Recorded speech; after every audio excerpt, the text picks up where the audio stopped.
Hey there, Aubrey. How's everything? I'm great. How are you, Lindsay? Good, doing excellent, excellent. Aubrey, what is a nightmare that you've dealt with recently? Has there been Oh, yeah. anything? I have a good answer for this. I was Okay. trying to book flights for my husband and my two older daughters to when they leave Idaho after 4th of July. Okay. They're coming back earlier than us. So they need to fly from Idaho to Arizona, and Mm-hmm. I'm going to stay with the twins and drive later. And so Mm-hmm. I was trying to book flights, and when I would put everything in, credit card information, and hit Oh no. submit, it would be like working and working and working, and it would No. time out. And so then sometimes I Oh. couldn't tell if it had charged me or not. So I'm waiting for a confirmation email, not getting. I was trying to call customer support, but Oh, all they had was a that's chat bot. We talked about that last time. I was so frustrated. I had to do it like 3 or 4 different times before it finally went through. I think it was just an issue with their website. At least that. I wasn't charged multiple times. Oh, But that it would was a be even nightmare. more of a nightmare. It sounds like a total nightmare. That's a good example where you're just getting more and more frustrated. Yes, It because just every goes on. time it would time out, and then I would have to put in all the information again for 3 different passengers. It was so That's the annoying. problem. You're talking about middle names. You're talking about birth dates and all these Yes, you have things. to put all of that in every time. Ugh. Oh, no, thank you. No, thank This you. is great vocabulary.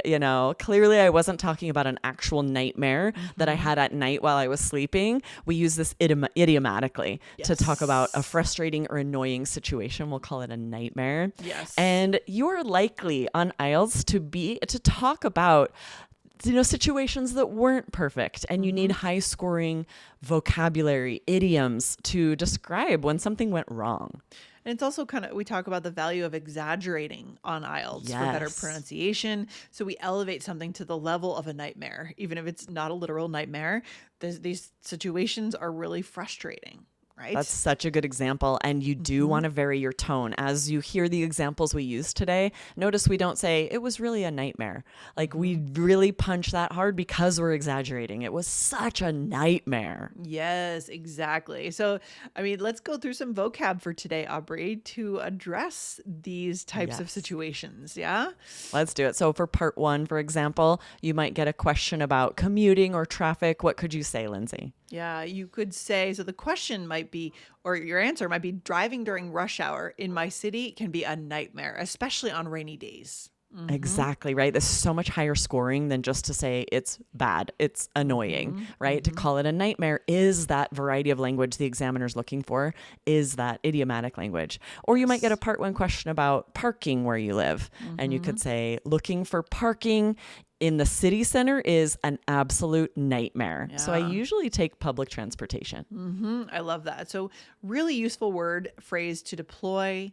Will lead to some exaggeration. Will just, I don't know. It helps that pronunciation piece there. Absolutely. And you'll notice often native speakers will add total or absolute before Yes. nightmare to Mm-hmm. exaggerate even more, right? Even A more. total Yeah. nightmare, an Yep. absolute nightmare. So you have the option to do that too. And then we could say lost cause, a lost cause. This is interesting. Yeah. So, for Um, example, part 1, you might get a question about staying in touch with friends and family. mhm, I would probably, because I'm really terrible about this, I am a mhm, lost cause, meaning like mm. there's no hope for me. I'm really bad at this. So, I might Ah, say, for a while, I tried to call my parents whenever I was driving, yeah. but it's a lost cause because they never answered their phones. Yeah, yeah, This is yeah, true yeah. for me. It means it's like impossible to fix, right? Exactly. It's There's, hopeless, it's mhm, useless, and this is a yes. good idiomatic way to say that it's a lost cause. What Hmm. about, Lindsay, if you get a part 1 question about free time? We talked about this recently. You could use this too. Yep, you could say, ideally, I'd like to sit around and binge a show, but I've been so busy lately that watching any TV at all is a lost cause. It means it's hopeless. It's not going to happen It's for you. impossible. Yeah. Exactly. But it's Hmm. a much higher scoring than to say it's not like it's unlikely or it's impossible. Those are band 6 or lower. Hmm. Exactly, exactly. And then a train wreck, another really fun one. I actually enjoy using this phrase. I do too. I I think say this a lot. What about part 1? If you get a question about cooking, what could you say, Yeah, the Lindsay? first time I tried cooking a complicated recipe, it was a complete train wreck. I think that's just cooking in general for me. I'm gonna Every have to time learn you how to cook, cook. it's a train wreck. There's like things everywhere, flour all over the kitchen, just like Yes, right. It's a total disaster. Oh, that one's coming up next. That's a little spoiler alert, but this is Spoiler so great alert. to call something a train wreck, and it's very versatile.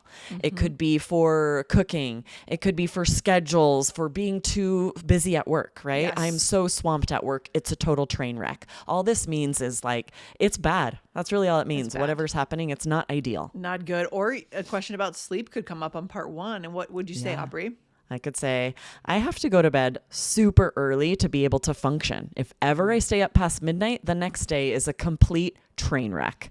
That's a great example. It just means it's not going to go well. Yeah. And, we're talking about vocabulary today, but the structure you used here, if ever I, is really unique. And I feel like you could score some Yes. points there too, because it's unique. No other Yes, candidates can use yes. that. And that signals the subjunctive mood. So depending on the verb that comes next, you have to be aware there. But yes, if ever I, because it's this conditional, like if I ever, if you write the whole sentence, it would be if I ever Right. were to stay up late. Yes. That's the If subjunctive ever mood. I were to stay up late. Yeah. Perfect. Right. Love that.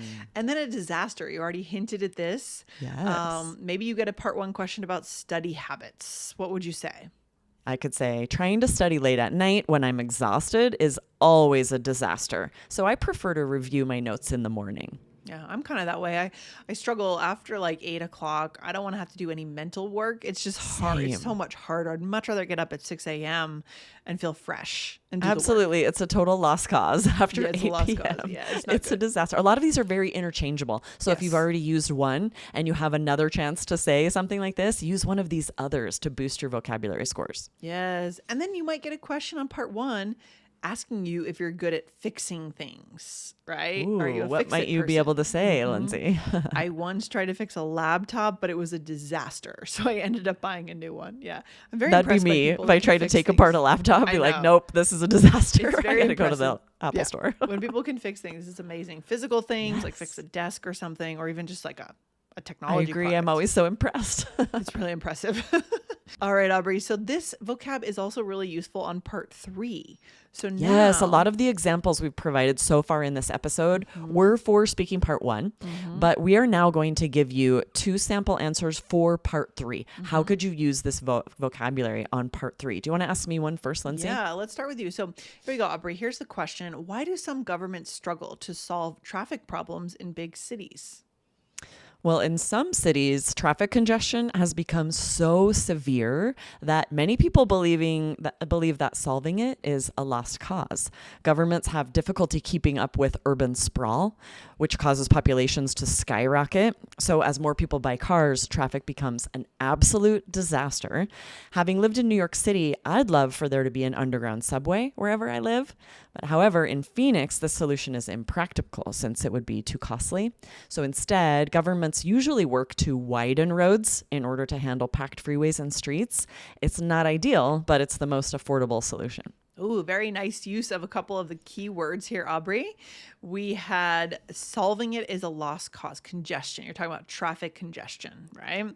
Yeah. And think about how flexible this is, where you're saying you kind of name the problem and then you say many people believe it's a lost cause or solving it is a lost cause. That could be about any problem, right? Throw in this vocabulary. Yes, I love that. And then what else did you say? You also said as more people buy cars, traffic becomes an absolute disaster, right? An absolute Yes. disaster. Yes. This is so much higher scoring than saying like a big problem or something else that means the same thing, but this is easier for that interesting pronunciation because I can punch that harder for that variety of intonation, and it's also much higher scoring. Yes, really good answer. I love it. Fantastic, Aubrey. All right. Are you ready for yours, Lindsay? Yes, I'm ready. Let's do it. What's the All right. question? What problems do people often face when living in large cities? Oh, great question. There is a huge number of problems that people face when living in large cities. For example, cost of living is the first thing that comes to my mind.